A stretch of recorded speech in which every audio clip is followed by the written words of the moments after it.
Një informacion I detajuar lidhur me urbanistikën e qytetit e veçanërisht me studimin gjerman të masterplanit u sollën në këtë mbledhje nga zoti Sotiraj Stradoberra.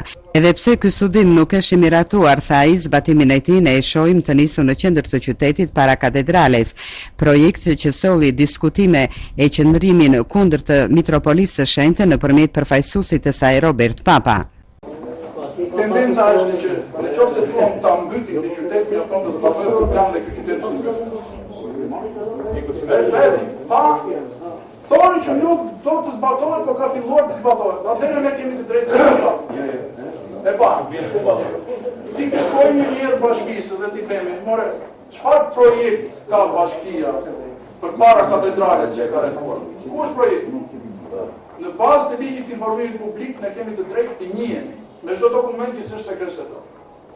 Dhe projekti nuk është sekretëtor. Dhe duhet të na jepet si shoqatë dhe të shikojmë të tërë, ja këtë do bëj bashkia aty në qendër. Duhet të ketë lejë ndërtimi që u ka. Nda trotuari, lejë ndërtimi, kur është marrë? Sepse jemi në kushtet kur të gjitha këto janë bizbuar. Dhe vjen në dyshim fakti që këto janë ligjore. Do kupton, po bën në mënyrë jo ligjore sepse lejë të ndërtimit, pra kreditet në tërësi janë bizbuar, duhet të aprovohet planit në Tiranë të tërë qytetit, pastaj të vazhdojmë. Pra shikojmë që si fillim pra ne duhet të informohem.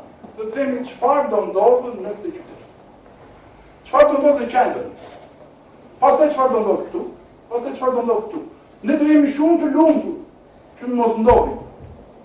Nuk jemi ngritur që të vëmë kundër X-it ose kundër Y-it, nuk e kemi fare. Forma qyteti është I gjithëve dhe po vë kjo këtu nuk do ta vuajmë ne në 20 vjet jemi këtu, në fakt janë 3 vjet të shumë ne. Po do ta vuajmë në breza të radhë, do I vinë në këtë qytet. Kisha ortodokse nuk është dakord, mbase janë hedhur edhe zëra që kisha ortodokse ka qenë dakord me hartimin e këtij plani rregullues. Nuk është thënë asnjëherë dhe kisha nuk është dakord. Nuk ka thënë, nuk ka dalë publikisht që të mbështesë këtë nismë të bashkisë. Neve do të mbështesim vlerat qytetare dhe më të mirë, që jeta shpirtërore që zhvillon komuniteti I këtij qyteti të mos dëmtohet. Nëse planet perspektive që kërkon për të bërë bashkia në atë që dha dhe shpjegime zoti Raqi, prishet funksionimi normal I katedrales. Sa I përket kësaj përpara katedrales ti Raqi, më tepër forcë ka kisha ortodokse, nëse është e vendosur se sa kemi ne shoqata. Shoqata qytetare Korçare u tha në këtë takim është duke ngritur edhe website-in e saj në mënyrë që çdo qytetar jo vetëm të njihet me punën e shoqatës, por edhe të shprehë ide e mendime për të bërë më të mirën për zhvillimin e qytetit.